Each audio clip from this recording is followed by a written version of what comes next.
Hello everyone, I am Sanskriti and today I am going to be presenting on topic feedback loops in self-driving cars. So we are living in a world of self-driving cars. They can drive themselves, navigate the busy streets, avoid the obstacles and also avoid the situation where some sudden changes occur in their path all by themselves. The heart of this technology lies behind something very critical, the feedback loops. Today, I would like to introduce you to that topic of self-driving cars, the feedback loops. So first of all, let's understand what is a feedback. A feedback loop is a control mechanism where a system's output is continuously fed back into the system as input to maintain or adjust to operations for stability or improvement. Feedback loops are vital for regulating dynamic systems by enabling them to self-correct, adapt to changes, or maintain the desired performance despite external disturbances. In autonomous vehicles, feedback loops process the real-time sensor data, allowing the system to adjust to actions such as steering, acceleration, or braking for safe and efficient driving. Systems and signals in autonomous cars. So, control systems in autonomous vehicles integrate data from sensors and process it through algorithms to make decisions on steering, speed, and braking, ensuring the vehicles operate safely in complex environments. Signal processing transforms the raw data from sensors such as lidars, cameras, and radar into meaningful information enabling real-time decision for navigation, obstacle avoidance, and adapting to road conditions.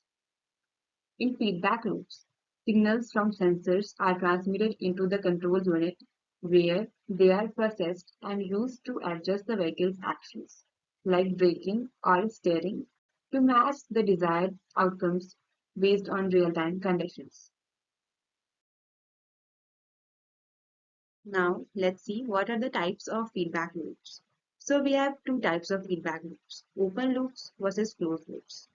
Open loop systems operate without feedback, meaning the system acts purely based on initial input without adjusting the based on output or external conditions. Closed loop systems use the feedback to continuously monitor and adjust their operation based on the difference between desired and actual performance. In autonomous cars, we use the closed loop systems to gather real-time feedback from their environment using the sensors and making adjustment to actions like braking and acceleration based on their feedback. Closed-loop systems enable the car to adapt the road conditions, obstacles, or traffic by continuously updating inputs, processing the data, and modifying its response in real time for safe navigation. Now, let's see the components of feedback loops. First one is sensors. Example lidar, radar, cameras. These sensors detect the environment data like distance, speed, obstacles, and road conditions, providing the raw input for autonomous vehicles' decision-making process. Second is controllers. Example, the algorithms for processing sensor data. Controllers using advanced algorithms process the sensor data to make the decision about the vehicle's movements and actions, ensuring safe and efficient driving. Third one is actuators, like steering, throttle, braking. Actuators convert the decisions made by controllers into physical actions, such as turning the steering wheel, accelerating, or applying the brakes. And the last one, the feedback mechanism. The feedback mechanism continuously monitors the vehicle's performance and environment and adjusts to the actions based on new sensor data. Now, let's see the actual mechanism of feedback loops in the self-driving cars. The first step is the sensor data acquisition. Vehicles rely on a variety of sensors like radars, cameras, to gather real-time information about the environment. The sensors detect the road conditions, obstacles, and traffic signals. Like a camera detects a pedestrian crossing the road. Second is signal processing. The raw sensor data is transmitted to vehicle's onboard computer for processing. This data can be noisy, so it is filtered to remove the inaccuracies or irrelevant information. Next step is the controller input and decision making. The processed sensor data is fed into the control algorithms such as PID, which calculate the appropriate vehicle response based on real-time feedback. For example, based on pedestrians' detect position, the controller decides to apply the brake or not. Next is the actuator response. The controller sends signals to actuator which carry out the necessary physical action. Actuators control the steering, throttle, and braking mechanism to adjust the vehicle's movements. The braking system engages to slow down the vehicle as if it sees some pedestrian or some obstacles near it. The next step is real-time feedback monitoring. The system continuously monitors the vehicle's new state after each action and compare it to the desired outcome. If there is any deviation or error, the system adjusts accordingly. And the last one is the continuously looping. This feedback loop is continuous, meaning the system is continuously adjusting the vehicle's behavior based on changing environment and sensor feedback. The process repeats in real time, ensuring safe navigation and adaptability to road conditions. Now, let's discuss each step one by one in detail. So, the first step was signal acquisition and processing. Self-driving cars have many sensors with them, like lidars, radars, and cameras, which are used to collect the real-time environment data. A feedback loops adjust the vehicle's steering based on sensor data. Example lidar. It detects the obstacles, road conditions, and nearby vehicles, and also provides the crucial input for the vehicle's decision-making system. This raw data is converted into useful information. Algorithms filter the noise and interpret the patterns in raw data.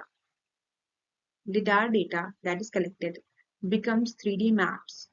Camera images identify the objects, lanes, and signs. Processed data informs the real-time vehicle control system what they have to do. Next step is signal filtering and noise reduction. The data that is collected by sensors may not be suitable for processing because of noise from weather, sensor limitations, or interference can affect the sensor accuracy. It leads to potential inaccuracies in road conditions in detecting the obstacles. So we use the filters to clean the data, like Kalman filter predicts and corrects the sensor data to remove the noise. Butterworth filter smoothens the data for more reliable readings. This clean and noise-free data ensures the precise system decisions. The next step is control algorithms. Proportional integral derivative controllers. PID controllers maintain desired performance by adjusting actions based on proportional, integral, and derivative components. PID control law is depicted by this given expression, where ET is the error between desired speed RT and actual speed YT. Kp, Ki, and Kd are the proportional, integral, and derivative gains, respectively. Ut is the control signal, that is throttle or brake that we apply because of external conditions that we see on the road. Adjusting car actions based on feedback. So we continuously process the sensor feedback and adjust the braking, throttling, and steering to minimize the difference between the desired and actual performance. And we also do the real-time error correction is done in the cards. Enable the real-time adjustment to correct the errors and also corrects the overshoot and delays for smooth and precise control. Here is a code depicting the lane keeping simulation using PID controllers. This is the Python code that can be run on any Python compiler. As an output of this code, we get this graph. This is the graph between the position and time of the car. The blue line depicts the actual path of the car based on the decision that it has taken, and the red dotted line shows the actual lane center. So it is trying to follow that lane center based on the control systems. The fourth step is the actuator response. The controller processes the sensor data and sends command to the actuators. The actuators are responsible for executing physical actions such as steering, throttle, and braking. For example, a car is moving and it has detected a pedestrian near it. So, it will measure the distance between the car and the pedestrian, and let's say for an example it is 15 meters and car is traveling at a speed of 50 km per hour. So it will calculate the required deceleration for the car, and that is coming to be 2.88 meter per second square. So the actuator applies the brakes, reducing the car's speed by required acceleration until it comes to a stop. The next step is real-time feedback monitoring. Continuous monitoring. After each action taken, like braking or steering, the system monitors the vehicle updated state. The actual outcome is compared to the desired outcome to check for any deviations. Error detection and adjustment. If the system detects a deviation, example car hasn't slowed enough, it will make necessary adjustments in real time. It ensures the car remains safe and of course the pedestrian, the things near also remain safe. For example, the pedestrian crossing. The car slows down as pedestrian enters the crossing. Sensors continuously assess the pedestrian position and the car's speed. Once the pedestrian has safely crossed, the system verifies the road is clear and car automatically resumes its path, adjusting speed as necessary. The last step is continuously looping. The feedback loops operates continuously, adjusting the vehicle's behavior based on real-time sensor feedback. Ensures the vehicle adapts to any changes in the environment, providing real-time updates to maintain safe navigation. The process of monitoring, comparing, and adjusting repeats continuously to adapt to new road conditions, obstacles, and change in traffic. For example, when a pedestrian clears the road. After slowing for a pedestrian, the vehicle accelerates again once crossing is clear. The system continues to monitor the road for any obstacle or change in condition. If another obstacle is detected, the system is ready to adjust its speed or steering immediately. So this was the complete process of feedback loop in self-driving cars. Now let's see the role of machine learning in feedback loops. Machine learning helps autonomous cars adapt by analyzing sensor data in real time and improving decision making based on learned paths. Reinforced learning for decision making is done to learn from the actions and adjust future behavior by rewarding good decisions and correcting the mistakes. Continuous learning from data to optimize the performance, refining its performance over time to improve navigation, safety, and obstacle avoidance. Now let's discuss one of the application of feedback, that is in object detection and avoidance. Sensors are used to continuously scan the surroundings. Sensors detect obstacles, pedestrians, and vehicles in cars' path, and real-time data is sent to control system for analysis. This is a graph in which we can see a car that has many obstacles, like a pedestrian is at some distance, another car is at some distance and angles, and we can see how these sensors ad- process the data and make adjustments by the following code. Now, let's see the Python code for obstacle avoidance feedback loop. We have defined two important parameters, threshold and k. Threshold represents the minimum distance at which vehicle will start to adjust its steering, while k is the proportional gain that determines the strength of steering adjustments. The adjust steering method. This method calculates the necessary steering adjustments based on the distance to the obstacle. If distance is less than the threshold, it will provide the steering by formula k multiplied by threshold into distance. If there is no obstacle within the threshold, the method will return to zero, indicating for adjusting the for steering adjustment. Next is LiDAR simulation. It creates an array that simulates the distance to obstacle starting from 20 meters and decreasing to 5 meters. This simulates the scenario where vehicle is approaching an obstacle. Now we see the feedback.